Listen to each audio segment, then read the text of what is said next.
Eu agradeço a oportunidade de falar sobre o tema, a oportunidade de estar aqui ampliando essa conversa, essa fala que é de um tema que é muito caro para mim, né, a divulgação científica, especificamente falando sobre mulheres na ciência, e nessa perspectiva que a gente vive ainda hoje da pandemia de Covid-19, uma situação bastante difícil para o mundo todo, em particular para o nosso país. Esse livro, então, ele surge, eu vou voltar só um pouquinho para contextualizar, ele está situado no contexto do projeto de extensão, intitulado Meninas e Mulheres nas Ciências, que é um projeto de extensão que a gente tem aqui na UFPR, que eu sou a coordenadora. E esse projeto, antes da pandemia, ele tinha uma série de ações de educação e de divulgação científica presenciais. A gente tem como grande objetivo nesse projeto de extensão inspirar meninas a seguirem a carreira científica, motivar meninas a se interessarem pelas ciências e também de empoderar aquelas mulheres que já chegaram ao espaço da ciência, ao espaço da academia, que elas se sintam encorajadas a continuar na carreira e a buscarem alcançar altos postos, porque a gente passa por um problema muito grave, que é de subrepresentação feminina nas ciências, né? Então, a gente tem esses grandes problemas, não é um problema exclusivo do Brasil, esse é um problema que se repete em vários outros países, então a falta de incentivo para que meninas estudem ciências, se interessem por ciências, e também o problema de nós, mulheres cientistas, estarmos subrepresentadas. Então, nesse contexto desse projeto, que tem esses objetivos e que tinha ações voltadas para a escola, para o grande público, a gente ia para espaços de grande circulação de pessoas, falar sobre mulheres cientistas, a gente, com a pandemia, se viu nessa situação de ter que ressignificar o que a gente estava fazendo, pensar em novas atividades, em novas ações, para que a gente pudesse continuar trabalhando, mas considerando o distanciamento social, que a gente tem respeitado fortemente, então a gente não tem colocado nenhuma das pessoas em situação de risco, a gente tem feito o trabalho da equipe como um todo, cada pessoa na sua casa, e a gente tem criado e trabalhado nessa perspectiva das reuniões virtuais, mediadas pelos recursos tecnológicos, enfim. Então, nesse contexto de pandemia, nós estávamos nessa discussão na equipe de como é que a gente poderia continuar esse trabalho de incentivar meninas, de divulgar a história de mulheres cientistas, mas sem as atividades presenciais. E aí, uma das características da nossa equipe é o trabalho com atividades lúdicas. A gente já tem um histórico de fazer divulgação científica por meio de atividades lúdicas, e veio a ideia um dia, né, lendo sobre essa situação toda que a gente estava vivendo, e percebendo a demanda das pessoas por informação científica em relação à situação da pandemia, veio a ideia, então, da gente fazer um material que unisse tudo isso. Informação científica sobre o contexto da pandemia, então que a gente pudesse falar daqueles assuntos relacionados ao coronavírus, a Covid-19, aos protocolos de segurança, aos protocolos de saúde pública, enfim. E, paralelamente, a gente falar sobre as mulheres cientistas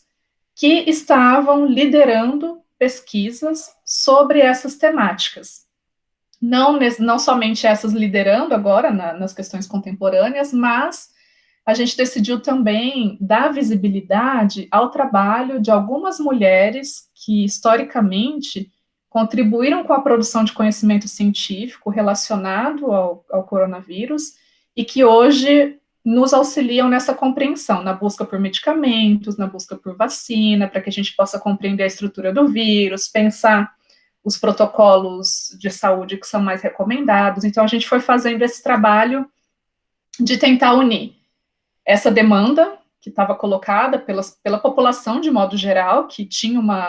um anseio por compreender por que é que eu tenho que higienizar minha mão com álcool 70, por que é que eu preciso higienizar minha mão com água e sabão, por que é importante o distanciamento social, qual que é a estrutura do coronavírus, para que a gente possa entender o que é que estava muito forte na mídia, essas orientações, e as pessoas tinham essa demanda. E como o projeto tem esse foco de falar das mulheres cientistas, a gente foi, então, fazer essa fala dos conceitos científicos envolvidos na questão da pandemia de Covid-19 pela trajetória das mulheres cientistas que trouxeram contribuições para que a gente pudesse enfrentar esse problema, essa situação da pandemia. Então, em linhas gerais, esse projeto ele nasce dessa ideia da gente comunicar a ciência para o grande público e valorizando e reconhecendo o trabalho dessas cientistas relacionadas a esse tema específico.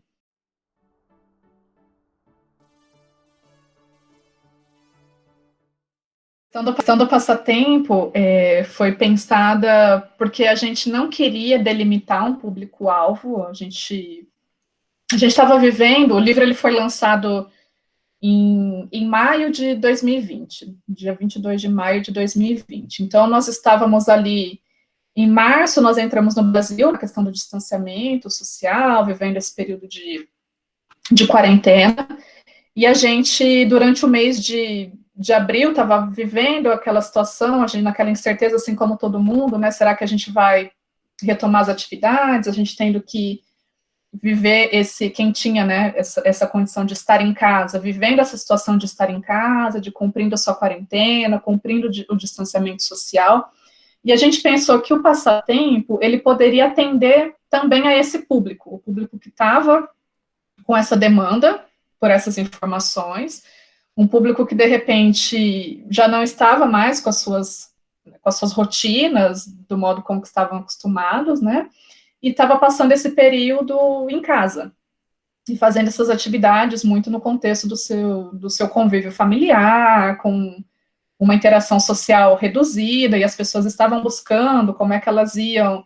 dedicar seu tempo nesse período de quarentena, e a gente pensou que o passatempo poderia contribuir, que as pessoas nesse convívio de distanciamento social, muitas pessoas nas suas casas, o passatempo ele tem muito essa característica, as pessoas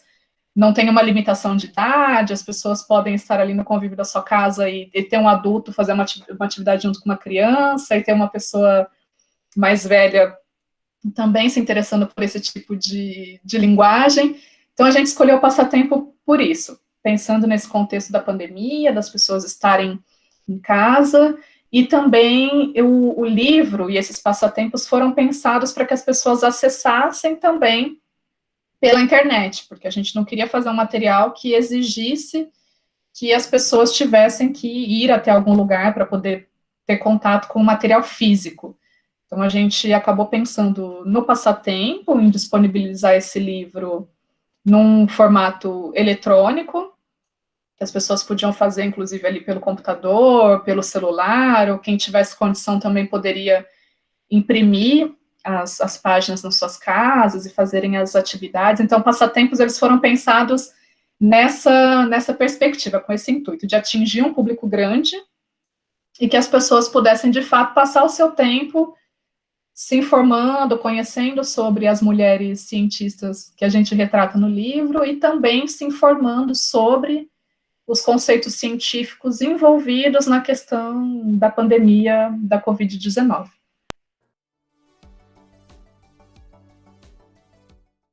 Vemos, Jane, e é o que a equipe toda tem colocado. O que tem, eu acredito que nos mantido muito firmes nesse período tem sido o retorno desse projeto, em particular o retorno desse livro. Aconteceu que, assim que a gente lançou o livro, ele acabou viralizando, ele acabou ganhando uma amplitude, um alcance que a gente não esperava, a gente achava que ia fazer um material que ia chegar para aquele público que a gente já tinha, de certa forma, uma rede de contato, mas acabou que ele se disseminou muito rapidamente, e a gente teve retorno, desde quando ele foi lançado, ali no final de maio, como eu disse, até hoje, de pessoas de diferentes localidades do país, que usaram o livro, inclusive em processos educativos escolares, professoras e professores de diferentes níveis de escolaridade, isso também é interessante de compartilhar, desde trabalho com crianças, até trabalho com adolescentes, jovens, trabalhos em universidades, em programas de pós-graduação. A gente já recebeu relatos de diferentes lugares, diferentes contextos educativos, recebemos retornos de pessoas que não estão necessariamente vinculadas a instituições de ensino, pessoas que receberam por familiares, e aí mandam para a gente e-mail dizendo, olha, né, minha avó passou, fez todo o livro de passatempos, quer saber quando é que vocês vão lançar o próximo, meu avô está aqui fazendo as atividades, recebemos retorno de, na verdade, tem um contato de pessoas da indústria, até eu gosto de falar sobre isso, uma multinacional farmacêutica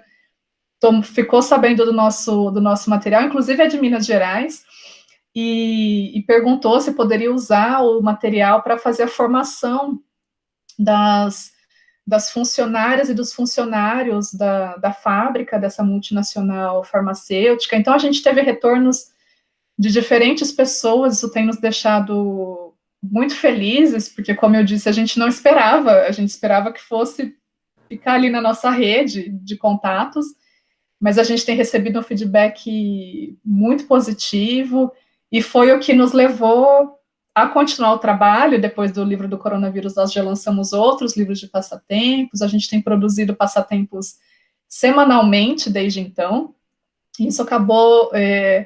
nos movendo bastante, nos motivando bastante, e é a parte que eu acredito que faz tudo valer a pena, quando a gente consegue, de fato, chegar no público e ter esse retorno do público é muito gratificante. Eu acredito que tudo que a gente passa de dificuldade, que tem bastante para esse tipo de projeto, mas a gente ter o retorno do público é o que faz tudo valer a pena. A gente até esquece, às vezes, de todas as dificuldades que a gente passou no meio do caminho.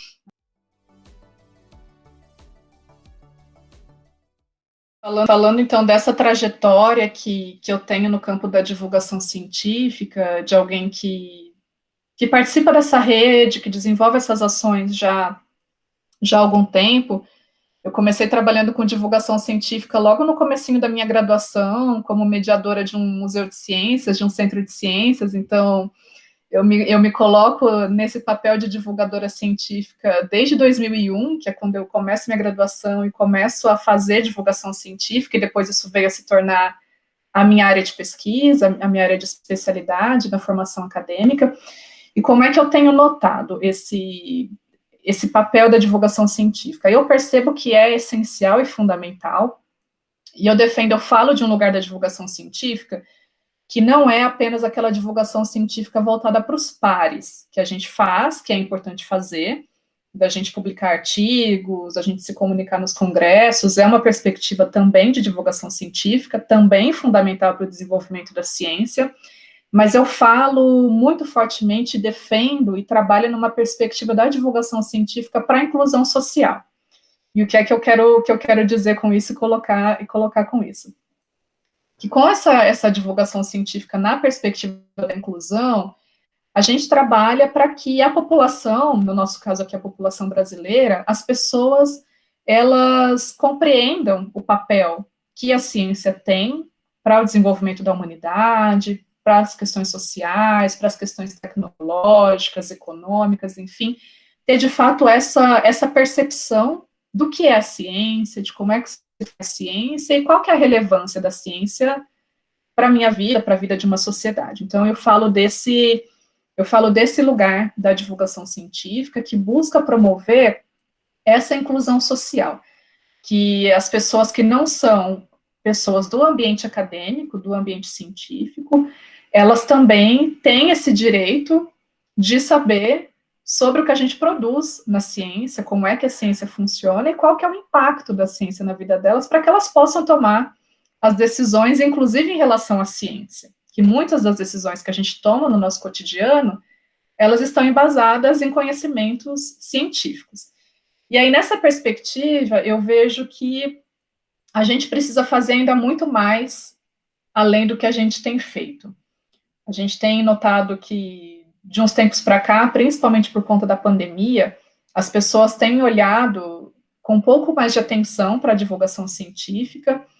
Eu acredito isso ao fato da gente passar por uma situação em que a ciência estava sendo questionada, descreditada, e a gente vivendo, inclusive, uma situação de negacionismo em relação aos conhecimentos científicos. E isso revela que, de certa maneira, nós deixamos um pouco de lado esse nosso papel, dessa inclusão social que eu tô defendendo aqui. E eu falo nós cientistas, eu falo nós enquanto políticas, pensar políticas para a divulgação científica, para essa educação científica, a gente acabou fazendo pouco, porque o resultado do que a gente está vivendo agora, por exemplo, de movimentos anti-vacina, de pessoas que não acreditam nos protocolos que a gente tem colocado, na perspectiva da ciência, de como é que a gente pode minimizar os efeitos da pandemia, eu acredito que tudo isso vem de um trabalho que a gente, de certa forma, deixou de fazer em relação à divulgação científica. Infelizmente, a gente precisa ser crítico nesse sentido de fazer uma análise dessa conjuntura nacional. Então, eu percebo que a gente acabou fazendo pouco, mas a própria pandemia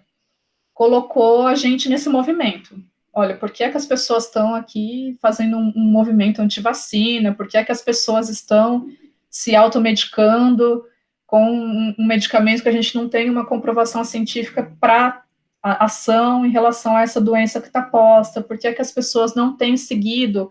o protocolo de higienização corretamente, o uso correto da máscara, que tudo isso está pautado, como eu disse, em conhecimento científico, e as pessoas estão se recusando, elas estão negando essas orientações que vêm do campo da ciência. E por conta desse movimento, eu notei que muitos cientistas, muitas cientistas, jornalistas, a própria mídia tem aberto um espaço maior para que a gente possa vir e falar nessa perspectiva da ciência, para que a gente possa sensibilizar a população, para que a gente possa trabalhar numa perspectiva de educação científica e a população compreenda que o que está sendo posto como recomendação tem, de fato, um respaldo e é o que vai nos ajudar, nesse momento, a minimizar os impactos da pandemia. Então, eu vejo que a gente se colocou nesse movimento de se comunicar mais com o público fora da universidade, porque a pandemia também nos colocou esse desafio.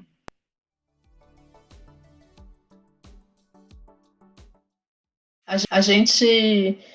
trabalha muito próximo de docentes da educação básica, já há bastante tempo, e vou compartilhar o que é que a gente tem feito nesses diálogos formativos que vem acontecendo nesse período de pandemia. A gente tem participado de muitas formações docentes, a gente tem ido a aulas virtuais de escolas de educação básica, eu, equipe, enfim, a gente está nesse movimento também.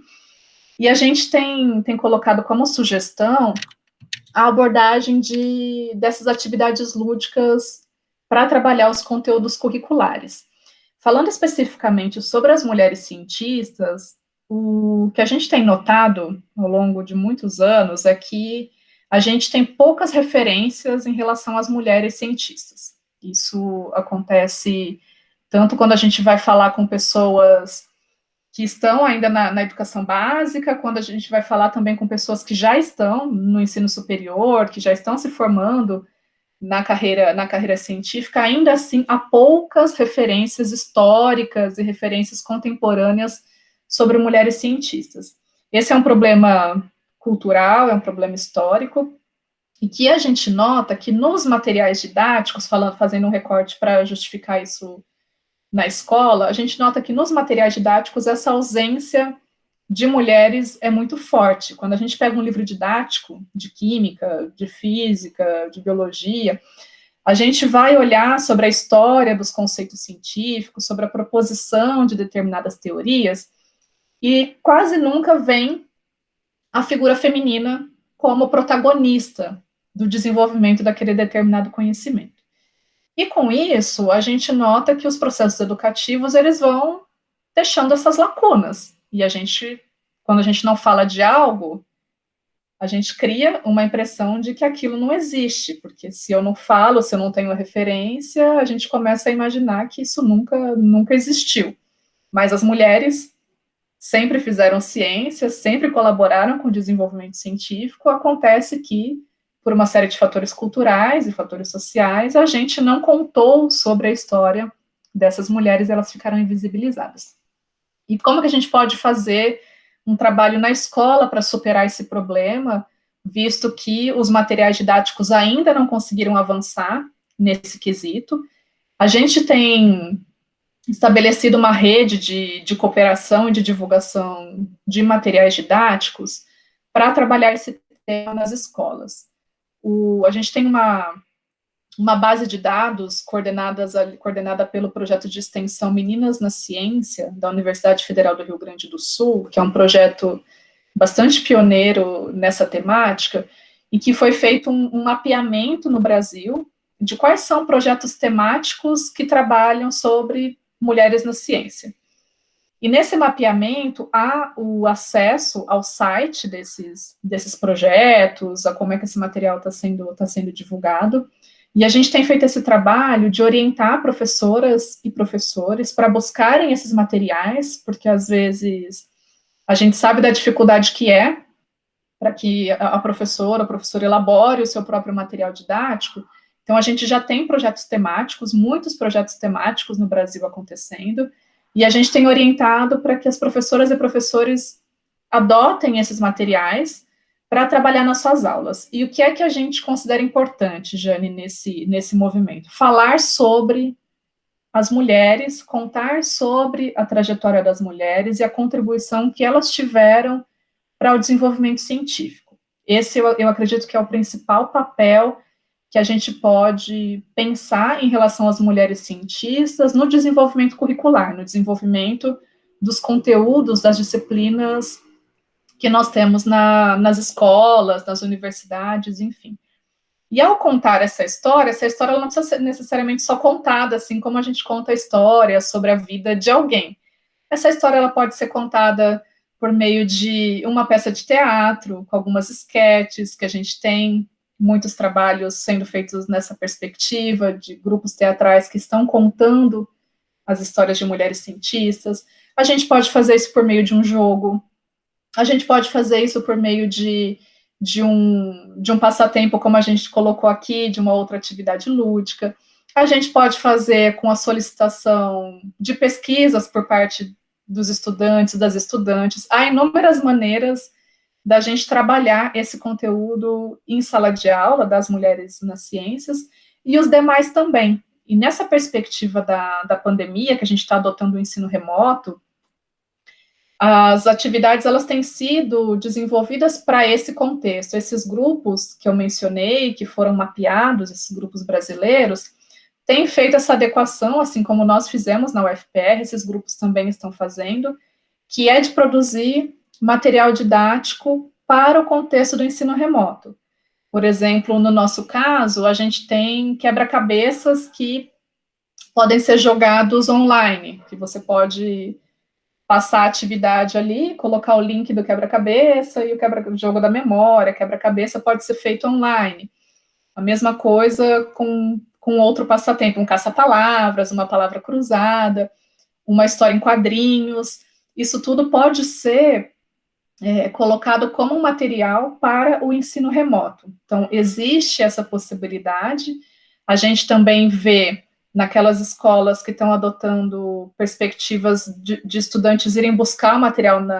físico na escola, seus cadernos de atividades, também é possível a gente ter esse tipo de desenvolvimento. A atividade pode ser impressa. A gente teve casos de escolas que nos relataram isso, né, que pegaram lá atividades do livro de passatempos, colocaram no seu caderno de atividades, imprimiram, e aí o estudante ia lá retirar o seu material e fazia atividade. Crianças da educação infantil, que a gente teve o retorno, que no nosso livro tem desenhos para colorir das mulheres cientistas, do modelo do coronavírus, do DNA, do RNA.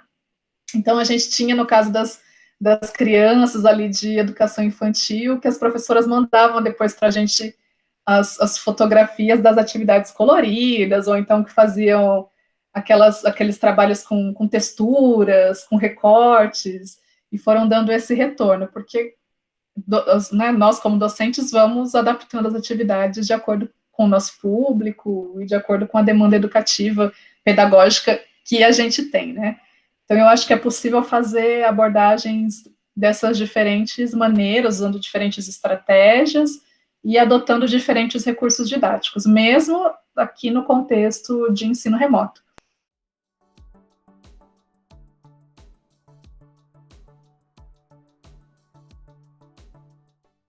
Vejo que a gente tem um compromisso social tremendo enquanto universidade, de cumprir esse aspecto de educar, né, contribuir com a educação científica das pessoas, de contribuir com o processo educativo de maneira geral. E eu vejo que um caminho principal, Jane, seria a gente ter um espaço maior para se comunicar com o grande público, e eu vejo isso acontecendo, ou como uma possibilidade maior de acontecer, que seria a gente ocupando os espaços das mídias. A gente falando em rádios, a gente falando em TVs, a gente falando para o público que é o público que, como eu disse, não está majoritariamente na universidade, que não tem essa formação especializada, mas tem essa necessidade, e a gente tem que ter esse compromisso de informar essas pessoas sobre o que é que a gente vem fazendo nas nossas universidades, né, nas nossas instituições de pesquisa. A gente tem que dar esse retorno para a sociedade em relação ao que a gente desenvolve. E por que é que eu considero importante essa estratégia de falar nessa grande mídia, de falar em jornal, de falar em TV, enfim, de falar em rádio? Porque a gente tem dados do último levantamento que nós temos no Brasil, daquela pesquisa de percepção pública da ciência e tecnologia, em que um número expressivo, excessivamente expressivo, passa de 90% da população brasileira, não sabe dizer ao menos o nome de uma instituição brasileira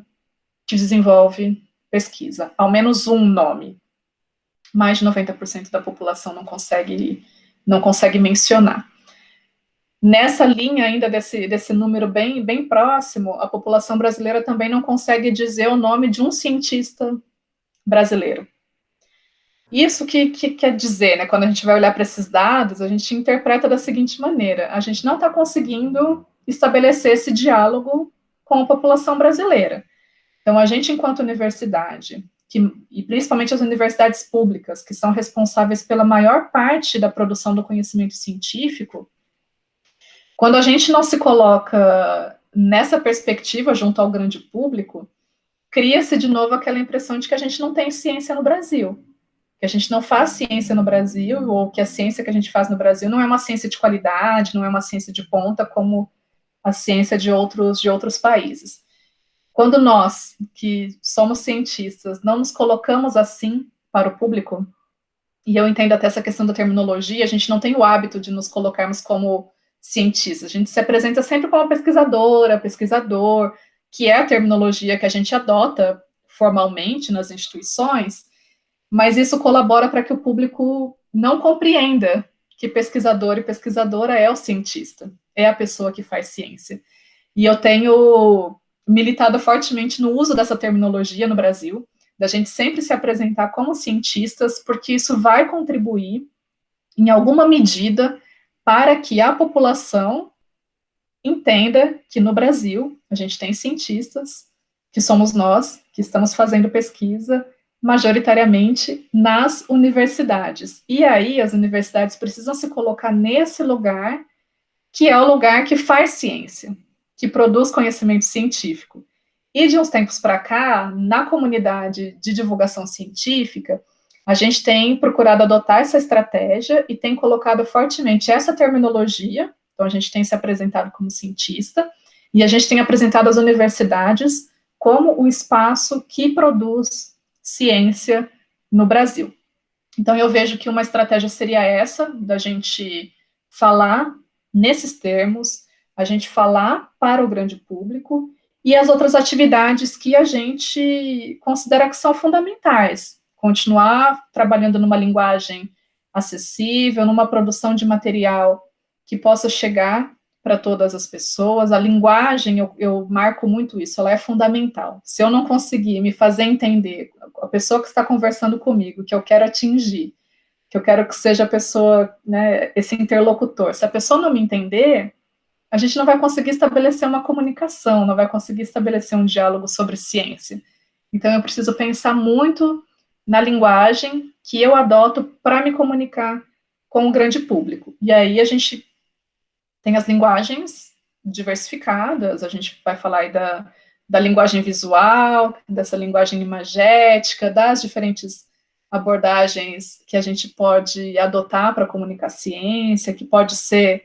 às vezes, ali por meio de uma apresentação artística, pode ser por meio de um quadrinho, pode ser por meio de um texto, de um folder, de uma cartilha, de um cartaz. A gente tem inúmeras possibilidades e a gente só precisa fazer, né? E quanto mais a gente se unir em prol dessa causa, eu acredito que melhor a gente vai conseguir encarar os problemas que a gente enfrenta atualmente e os outros tantos que vão surgir, né? Porque a gente, até por conta da pandemia, vai ter muito problema para enfrentar, e eu acredito que pela educação científica, a gente vai ter muito apoio e muito suporte para conseguir resolver esses novos problemas que ainda estão por vir.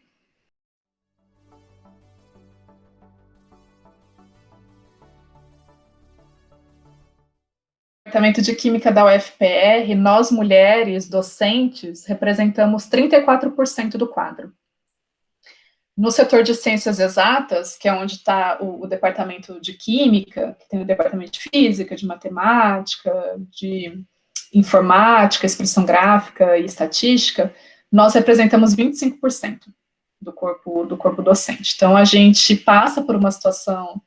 que é de subrepresentação, assim como em muitas instituições. Os cargos de chefia,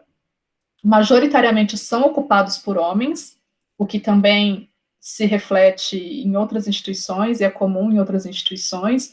E como mulher, Jane, não tem como a gente dizer que a gente não sofra nenhum tipo de preconceito de gênero, de opressão de gênero ou de violência de gênero. É algo, infelizmente, muito presente na nossa cultura, por conta do nosso histórico, de como é que a nossa sociedade foi constituída, foi formada e se mantém até hoje. A gente está, obviamente, lutando por um processo de modificação, mas a gente sabe que essas estruturas profundas, elas são mais demoradas para a gente conseguir promover mudanças sociais. Então, como mulher, não tem como eu te responder que eu nunca tenha passado por uma situação de preconceito, de violência de gênero, de opressão de gênero, porque o fato da gente já estar ali, em minoria, já nos coloca nessa situação de opressão e, de certa forma, de discriminação. Porque se nós somos a maioria da população, nós mulheres somos a maioria da população, a gente tinha que encontrar essa representação em todos os espaços. Então, se nós mulheres não estamos ali em pé de igualdade, nesse sentido de paridade, a gente tem algum problema. Isso já seria um caso para eu te responder que passa por essa questão de um preconceito de gênero, de uma opressão de gênero, porque nós já somos minoria ali. E a gente sabe que se a gente vai olhar lá para os números de formação na pós-graduação, no caso da química especificamente, nós titulamos mais mulheres. Nós temos mais mulheres doutoras sendo formadas, né? E aí a gente vai olhar para o corpo docente, esse número cai. A gente vai olhar para o corpo docente da pós-graduação, por exemplo, o número cai mais ainda. A gente vai olhar para os cargos de liderança na universidade, o número cai mais ainda. Então, temos já, por si, por essa questão de subrepresentação, já uma opressão de gênero, uma discriminação e violências mais profundas. Só concluir dizendo que é fundamental a gente ter essa compreensão profunda sobre a situação que a gente está vivendo, da pandemia de Covid-19, e eu faço essa fala num sentido quase que de um apelo à população, porque a gente está vendo muitas recomendações, muitos protocolos de saúde que são embasados em pesquisas científicas, que não estão sendo cumpridos por uma grande parcela da população, que a gente está vendo uma falta de orientação, inclusive de alguns governantes, para que a gente escute essas recomendações de cientistas. Então, eu queria, nessa perspectiva, fazer uma fala de conclusão, de um fechamento, nesse sentido de que é importante agora a gente compreender essa situação que a gente está vivendo da pandemia de Covid-19, que os conhecimentos científicos nos ajudam nesse sentido de compreensão, minimizam os impactos e os efeitos da pandemia, e que a gente tem muitas mulheres cientistas trabalhando para o enfrentamento dessa situação por meio de pesquisas que têm nos levado ao desenvolvimento de vacinas, que têm trabalhado ainda na busca por medicamentos, porque ainda não temos, que têm estudado a perspectiva do comportamento social, da modelagem matemática para a gente compreender a disseminação dessa doença, e há muitas mulheres trabalhando ali na linha de frente no atendimento da saúde, muitas enfermeiras, muitas médicas, infectologistas que estão trabalhando de modo árduo desde que a pandemia se estabeleceu aqui no Brasil, que chegou aqui no Brasil. Então, as mulheres, elas têm liderado muito esse cenário, e eu faço aqui também um sentido da gente valorizar e reconhecer o trabalho dessas grandes mulheres tão fundamentais e essenciais para que a gente supere esse problema que vivemos.